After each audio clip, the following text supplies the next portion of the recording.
Avraham Eisenberg, who confessed on Twitter a few months ago to engaging in what now appears to have been criminal market manipulation, was arrested in Puerto Rico. Now, I'm relying mostly on our summary here, but the substance of the manipulation appears to have been essentially wash trading with himself.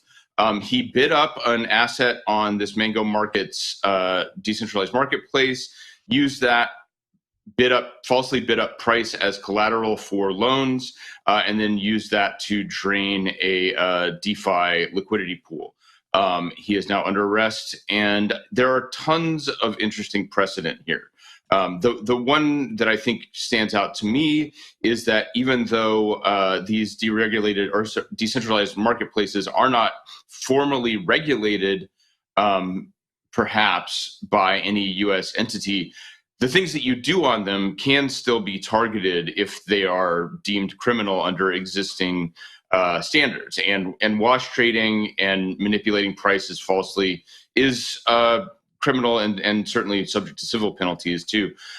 So just because it's a DEX doesn't mean you can do whatever you want. The other thing to consider here, I think, is the longstanding assertion from certain corners of the crypto space, and arguably a foundational principle of the crypto space, is that code is law. And here, Avraham Eisenberg was using the code that existed on the DEX, but apparently that doesn't mean it was legal. So let's go to Will first with your thoughts on DEXs and market manipulation and Mangos. Yeah, certainly. I love the summary there. It's definitely an interesting case in terms of DeFi precedents, because it seems to be like one of the first cases where the U.S. government is stepping in and arresting someone for market manipulation on top of a DeFi market.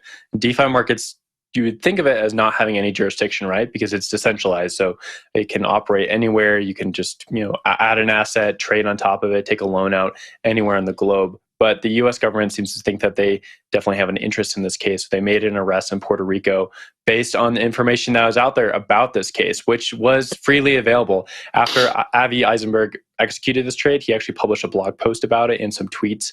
He was condemned pretty heavily by a lot of people out there for exploiting Mango markets in this way. This is a pretty fairly known exploitation, and a lot of people would rather have this be set in like a white hack, like that you're telling the team about this before you exploit it. But that's not what occurred. In fact, they chose to exploit it and then hand some of the funds back to Mango Markets, which Mango Markets then handed back to its own traders to compensate them partially. But this did not win Avi Eisenberg any fans on crypto Twitter at all. In fact, basically people are cheering on that he has been arrested at this point, which is a pretty interesting take from a lot of people who don't like the government, right? So I do think this is something that's going to be watched pretty heavily for people who are involved with the DeFi markets, because it does set a precedent. You can be anywhere in the globe and you can manipulate a DeFi market, but the US government seems to have an interest in you. So that's definitely something to watch going forward. But Wendy, you're a trader. Let's get your take on this story. So I don't trade on Mango Markets, but I thought the whole entire thing was pretty interesting. You have this guy that is extremely tech smart, which is outstanding. And we do need white hats to come in and kind of test these protocols to see how they work. And I do know that a lot of cryptocurrencies in their communities, they have bounties set for people to come in and actually test. If they find, any type of errors or problems, report it to the team and you get a little bit of a bounty. With that being said, he came out so publicly and so strong. It's like, this is what I did. It's not illegal. It's okay to do. And back to David's argument that code is law, it's going to be a very interesting legal battle if that's what his defense is going to be. The fact that he was able to go in and actively exploit this and say, this is what I did because code is law. So I'm more curious to see what the legal repercussions are going to be.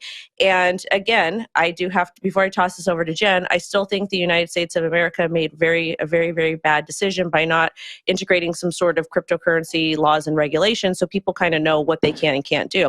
Yes, what he did do, according to some of the older laws, was illegal, but at the same time, we're talking about a brand new kind of ecosystem with crypto and with code. So because there's no laws and regulations that indicate that about cryptocurrency, maybe he will be able to get off. Again, I'm not condoning his actions. I don't like when people lose money, but at the same time, it is a very interesting argument. Jen? Yeah, I think that the absence of crypto regulation kind of puts regulators in a position that they want to be in, where they can use laws that that oversee traditional financial markets and apply them to crypto. It's like we say this on the show all the time. It's trying to fit a square peg in a round hole, right? But what's happened here very much looks like something that is illegal according to traditional financial regulation. And so I'm not surprised to see that regulators are going after Eisenberg. I think that any DeFi product that has American customers or that has people who are unfortunately working on the code or working on the project who live on American soil and can be identified, we can expect American regulators to go after them. I'm not saying that that's okay, but I think that that's just the logical thing to see ahead of us. And when it comes to code of law, I think that eventually, a long time from now, we will get there.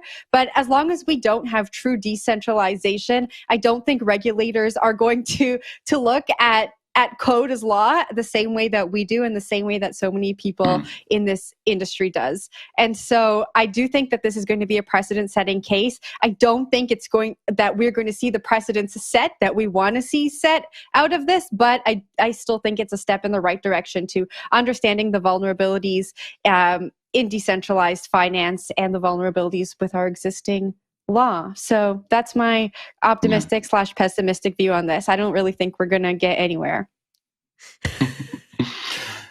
So I think I am taking it from here. I have one last quick observation / question for Will and or Wendy. So if Eisenberg was wash trading and that was kind of key to his strategy here, is there any way to prevent that? Because you can just Sybil attack, you can just spin up another identity on any marketplace and wash trade with yourself as long as the day is long.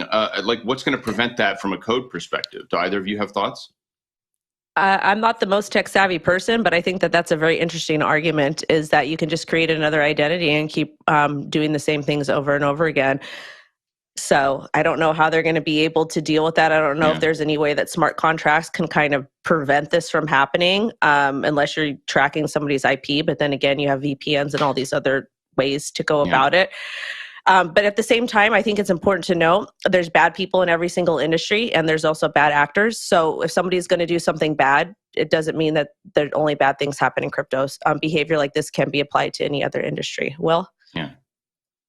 Yeah, the short answer to this is oracles. You need a better tech stack in order to get better pricing on top of these DeFi marketplaces.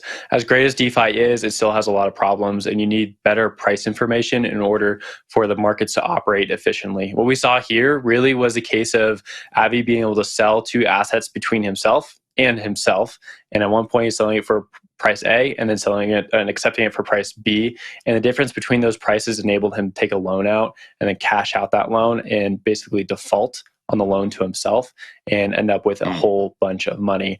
And this has happened in many DeFi primitives over the years, but the way that it's answered time and time again is an exploitation and then follow up with better Oracle solutions.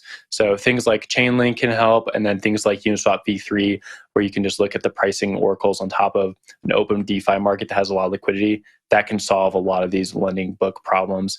But of course, it comes back to exploitation. You have to know about the problem beforehand, otherwise it's not going to be fixed.